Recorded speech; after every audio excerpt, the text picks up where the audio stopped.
테슬라 주식을 사게 된 이유는 일론 머스크가 일주일에 100시간의 일을 하는 것을 알게 되었고, 작년 7월 달부터 주식을 매입하기 시작하여 지금 306개 주식을 보유하게 되었습니다. 일론 머스크는 일주일에 100시간을 정도 일을 하며 토일을 포함해서 하루에 14시간씩 일을 하는 셈입니다. 이런 가혹한 노동을 버티기 위해 그는 하루 다이어트 콜라를 8잔과 라지 사이즈 커피를 여러 잔을 마시는데, 카페인 과다 섭취를 염려해 콜라는 카페인 프리만 마신다고 하네요.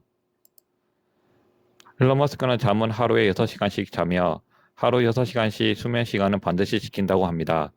밤 1시쯤에 잠들어 아침 7시에 기상하는데, 일론 머스크의 말에 의하면 잠은 정말 중요하다.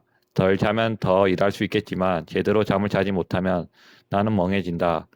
그는 요일별로 나눠 일을 한다고 하네요. 그래서 그는 연간 185번 정도 비행기를 탄다고 합니다. 요일별로 업무를 나누면 집중력이 더 높일 수 있다고, 여러 회사를 운영하기 위해서는 각각에 집중할 충분한 시간이 필요하다. 스케줄을 요일별로 고정해 두면 업무에 집중할 수 있는 시간을 확보할 수 있다. 패밀리 타임도 있지 않고, 그는 아무리 바빠도 패밀리 타임을 정해 일주일에 4일 자녀들과 시간을 보낸다고 하네요. 전처의 집을 방문하거나 함께 캠핑을 간다고, 데이트 시간도 일주일에 10시간을 꼭 지키며 데이트에는 일주일에 10시간 정도 할애하는데, 그는 이를 10시간 데이트 플랜이라고 부른다. 여자들이 원하는 최소한의 데이트 시간이라고 생각해서이다.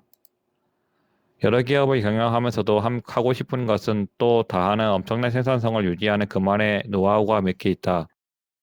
제 업무는 주로 이메일로 하는데, 예정된 스케줄에 집중하기 위해 전화통화는 가급적 피한다. 일을 한 번에 몰아서 처리할 수 있도록 이메일을 주로 사용한다. 미리 약속하지 않는 한 외부와의 접촉을 자제한다. 멀티태스킹. 시간을 절약하기 위해 여러 가지 일을 동시에 처리한다. 중요한 일을 하면서도 덜 중요한 일도 함께 처리하는 식이다. 예를 들어 따로 점심시간을 갖지 않고 회의 중에 식사를 하여 간단한 이메일 답장도 처리한다. 5분 단위 스케줄. 그의 시간 관리법은 빈틈이 없는데 모든 일정을 5분 단위로 쪼개서 관리한다. 네 번째, 셀프 피드백. 그는 더 효율적으로 일할 수 있는 방법이 무엇인지 생각한다. 스스로에게 묻는다. 셀프 피드백이 굉장히 중요하다. 내가 무엇을 했고 또 그 일을 어떻게 더 잘할 수 있는가. 끊임없이 생각하고 스스로에게 물으며 더 생산적인 방법을 찾는 거다. 테슬라 주식을 매수하면서 여러 가지 생각한 점이 있는데 여기서 이야기하고자 한다. 상대적으로 저렴하게 테슬라를 매입했음에도 당시 40% 손실이 났을 때 단 한 주도 팔지 않았다는 이야기. 매도해버리는 순간 매도 가격보다 높으면 절대 다시 살 수 없다는 것을 알고 있기 때문이라는 점. 주식을 사는 건 기업의 성장과 함께 하면 된다는 것. 주가는 기업의 성장에 따른 그림자일 뿐, 결국 우리가 봐야 하는 건 기업의 성장성, 경쟁 우위, 지속 가능성 단 3개라는 것. 장기적 우상향하는 주식에 투자한다는 점이다. 자신이 기업을 잘 알면 집중 투자를 하는 것이고, 모른다면 분산 투자를 하면 된다는 점이다. 차트는 지지선과 거래량을 같이 보면서 매수 타이밍을 잡을 때만 활용한다는 점이다.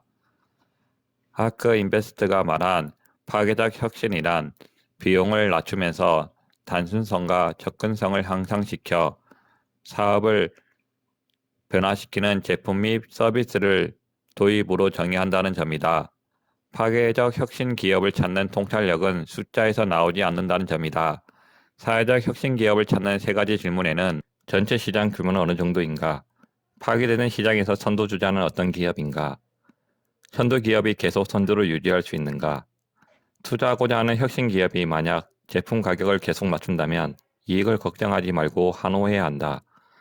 그 기업은 이미 가격을 낮출 준비가 되어 있으며 이를 감당할 수 있기 때문이다. 테슬라는 표면적으로 자동차 제조기업이다. 하지만 테슬라는 고객, 충전 인프라, 자율주행, 에너지, 통신, 스페이스X와 관련된 네트워크 데이터를 거의 독점적으로 가지고 있다. 어떤 주식 종목을 선정할 때 기업의 CEO 또는 창업자의 전기를 읽어본다. CEO의 지적 능력, 생각, 진정성, 열정, 과거 성과를 자세히 알 필요가 있기 때문이다. 일론 머스크는 다른 경영자들보다 더 장기적으로 회사를 운영한다. 인공지능에 대한 기본적인 이해가 가능한 현재 CEO를 중심으로 산업이 재편되고 있다. 애플의 스티브 잡스, 넷플릭스의 리드 헤이스팅스, 아마존의 제프 베조스, 엔비디아의 잭슨 황, 트위터 및 스퀘어의 잭 도시, 페이스북의 마크 저크버그, 테슬라 스페이스X의 일론 머스크가 좋은 예다. 밸류에이션은 단순하게 매수를 위한 현재 위치를 확인하는 차원이다. 장기적으로 큰 의미가 없을 수도 있지만 단기적인 밸류에이션도 고민해봐야 주식 매수에 도움이 된다. 원칙적으로 미래의 인하 현금 흐름을 현재 가치로 환원하는 것이 유일하면서도 가장 전통적인 방법이다. 성장주는 홀딩하는 전략이 중요하다. 적자 기업은 순이익이 지속적인 플러스로 전환될 때 매수하여야 한다. 매수 타이밍 100%는 운이다. 성장주의 경우 특히 매수 시점보다 종목 선정이 중요하며 매수한 주식은 홀딩하여 높은 수익률을 이끌어내는 것이 좋다고 말한다. 플러스 마이너스 50% 이상의 변동성을 견딘다고 생각하고 최소 5년을 기다려야 한다. 최소 5년을 기다린다. 10년을 거쳐 은행 이자를 이긴다는 생각으로 다시 시작하면서 상대적으로 마음이 편해진다. 5년 동안 지속적으로 성장성, 경쟁 우위, 성장의 지속성을 파악해야 한다. 엄청난 설비 투자가 이루어지고 설비에 대한 매출로의 이익이 본격적으로 창출되는 시기는 성장주 투자의 적기다.